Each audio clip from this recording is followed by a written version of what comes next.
Here's how you can make soft shell crab pakora. Now soft shell crab is all soft, so you can actually eat the whole thing. In a bowl, let's add gram flour, potato starch, ginger, turmeric and garlic paste, salt, garam masala, and chili powder. Coat your crab in the pakora batter and deep fry at 350 until golden brown. Now this is my first time experimenting with soft shell crab and pakora batter, but my initial batter was a bit too thin, so I made it again by adding more chickpea flour and made it a bit thicker. Lastly, I garnished with lime juice and chaat masala. And it's really helpful how you can just eat the whole thing.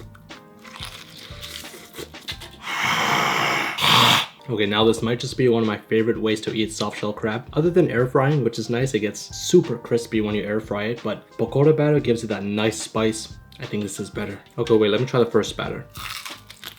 Oh, that's a good spice. Okay, the first batter was good too. The only difference is the top of the head didn't get as coated as much, and with a thicker batter, it was a much more of an even coating. In terms of flavor, it's spot on. Oh, and the legs are the best part. They're so sweet.